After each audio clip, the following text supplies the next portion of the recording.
Hello, community. This is Eline.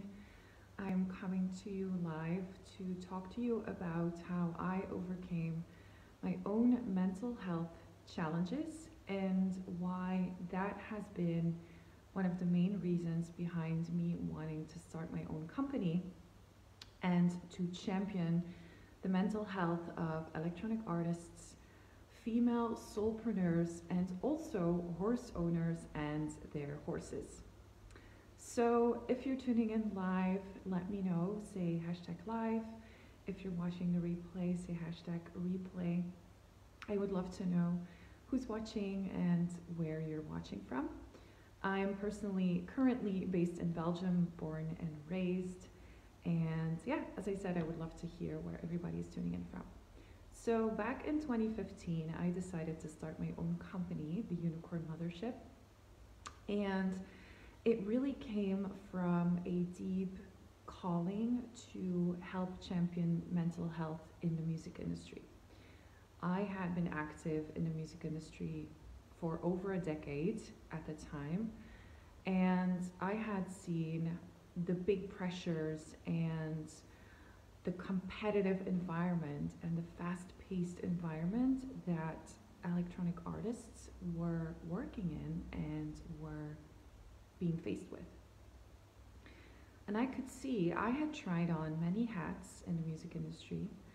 I had been an artist manager, I had started my own label with my then boyfriend, I had worked in PR, streaming services. I really had like a nice 360 view of the music industry, and I felt like a huge lack of well-being support was prevalent in my perspective. Now, to backtrack a little bit, the reason why I was so zoomed in on mental health and mental well-being and wellness is because prior to starting my own business, I had been working on my own mental health for a very, very long time. When I was 19, I experienced a psychotic break. I remember sitting in my sister's apartment. She was traveling. I was studying for my exams at university at the time, and suddenly it felt like I could not trust my own mind anymore. I saw things that weren't there, I heard things that weren't there, and I literally was afraid of my own mind. I was going mental, literally. Like, I had never ever experienced something like that before. I was super scared. It was in the evening when it started to happen, and for a minute I pondered calling the police and have them pick me up and put me away, like put me in a mental hospital. I thought about it a little bit, and instead I called a friend of mine, and then her father, who was a doctor at the time, came over. We had a talk, and he decided to give me antidepressants to help me sleep and then to reevaluate in the morning. So that's what we did. I didn't sleep that night, but I did decide to continue the antidepressants for another few days, after which I threw them away because they were just completely numbing me even during the day, to a point where I wasn't even realizing what I was doing anymore. It was so strange. I would go to the grocery store and come out an hour later without any groceries and not knowing where that hour had gone. So I decided then and there that I wanted to do things my own way, and I wanted to build a life that I could feel that was fulfilling and satisfying, and I wanted to feel worthy and deserving of living my most abundant life. Now, everything that led up to that psychotic break, long story short, was the result of childhood abuse. I was abused as a child, sexually, physically. I had a very violent upbringing, and there was also big moments of poverty and not having any money, barely having any money to eat, my mom would have me go out and beg for money to buy school books, you know, that kind of stuff. I grew up in a very unsafe environment, and like, just a little side note, my mom and I have a really good relationship right now. We really work through a lot of that stuff. But so that really led to me always feeling in survival mode. And on top of that, I have a younger brother, a half brother. He is 11 years younger than me.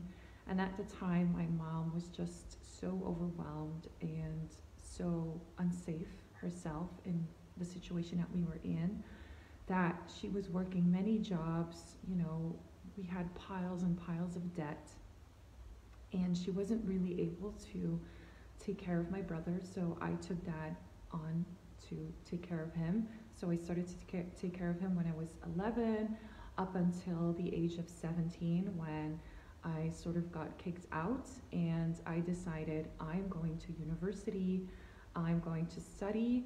Nobody in my family has gone to university, and to me that is my ticket out of this situation of violence and poverty, and I just want to do things my own way. So I really literally believed, and I think a lot of people in modern society believe, that having a diploma is your ticket out. So I went ahead and I went to university, and I was faced with many other challenges. First and foremost, paying my way through university. I was working several jobs to have enough money to pay rent for my house, well, actually my dorm room, and obviously university fees and all of that stuff.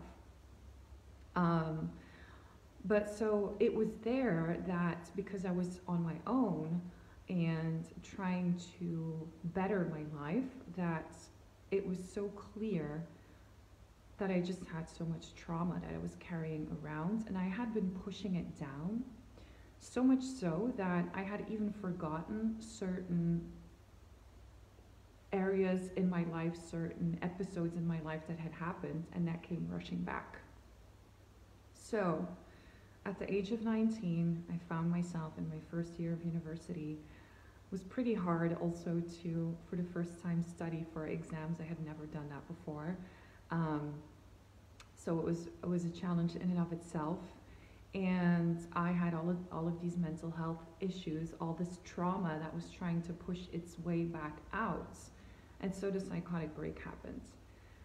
After that, after I decided, after 3 days of antidepressants, I'm just going to throw them away and I will find my own way, I really started to tune into a spiritual practice that had been with me for a while, like ever since I was a child. I always believed that there was something bigger than us in nature. I was very obsessed with things like witchcraft and nature religions and seasonal energy, and I was reading up on all kinds of religions and, you know, philosophical practices and ways of life, which is also what got me into university, studying Eastern languages and cultures, and really tapping into my own spiritual practice at the time, paired with a good therapist, was really the thing that saved my life. It really saved my life.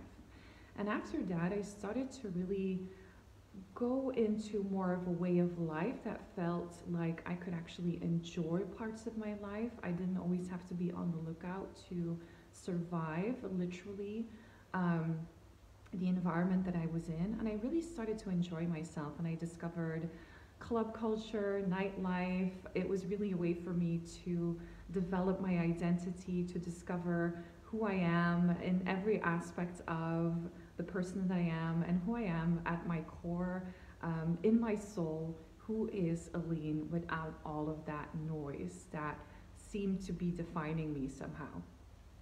And so I discovered electronic music culture, and from there I just kind of fell in love and decided I wanted to get engaged a lot more. So as I was working my way through university, I finished university, and then I started working corporate jobs, but I was still very much active as a volunteer or doing side gigs in the music industry. And at the same time, I was still working on my own mental health.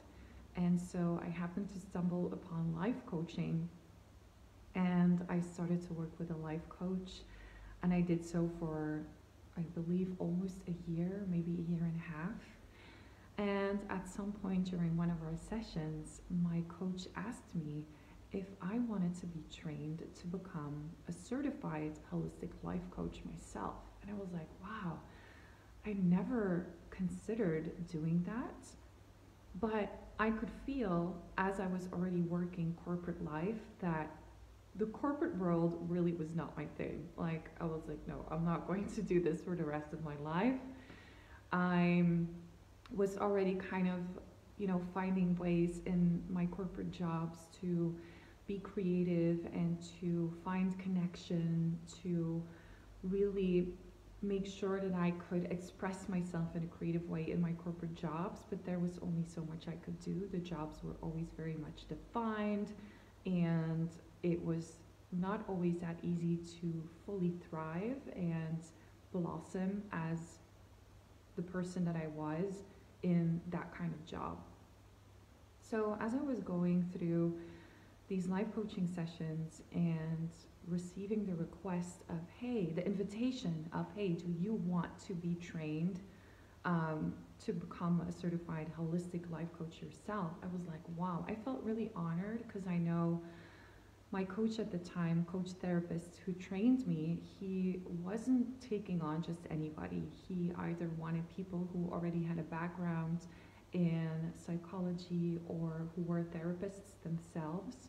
And that wasn't me. My background was in Eastern languages and cultures and metaphysical stuff. But so I felt really honored, and I considered it, and it took me 2 years to then finally do it. And then with that, I also decided, okay, I want to start my own business. I had totally reached the ceiling at my corporate job, and I just wanted to do my own thing. I wanted to have an impact on the world. I didn't want to continue to build other people's dreams. I definitely didn't want to continue building the corporate world.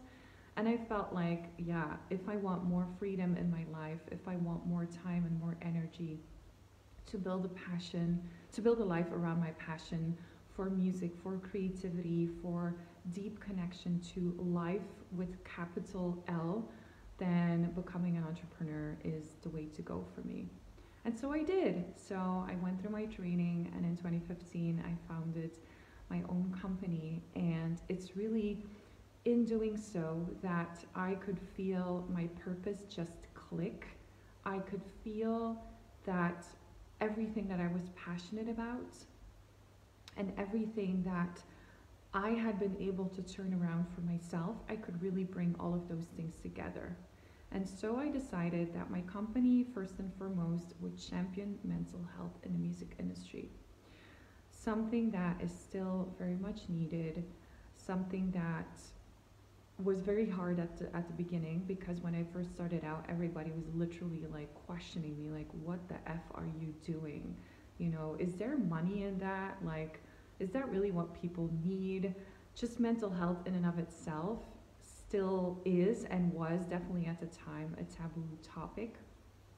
And then I was fortunate enough to have a few high-profile artists at the time in 2016, so I was 1 year into my business, to really step up and talk about their own mental health issues. And so it became more of, I want to say, a fad, because in the beginning it definitely was a fad. Like, suddenly every music conference, every panel, every debates that I knew of in electronic music culture at least, but also kind of the music industry at large, wanted to cover this topic of mental health in the music industry, and they were mostly talking about self-care and all of that stuff. Like, not that there was anything wrong with that, but it was still very superficial, very surface level. But it was so good that slowly but surely more and more high profile artists started to speak up and started to really make this topic known to the wider public. And so slowly but surely that started to make my work a little easier and easier. So now we are 2022. We are 7 years into my business, and because of the pandemic, I had a lot of time to sit and think because the music industry was on its knees. My company was not thriving financially in that time, but it was thriving in other areas, getting more visibility, getting more respect, getting more of a curiosity from the outside world as to what is it that you do, really seeing that what I was doing as a coach truly had an impact on the lives of the people that I was helping, and I was helping them to really have sustainable long-term success, not just in the electronic music culture, but also in their lives at large, right? Because one of the core beliefs that I have is that everything in life is intertwined, everything in life is interconnected. So when you're thriving or lacking in one area of life, it tends to overflow into another and vice versa. And so really, in me helping these electronic artists to prioritize their wellness and well-being so that they could become confident about their next steps to actually move the needle, meaning to take actions that would have an effect, they would also start seeing how they were thriving in their lives in general, right? Because they were becoming more successful in sustaining themselves and becoming more resilient and becoming more confident in music. And so that was overflowing into other areas of life as well. And they were creating more balance overall.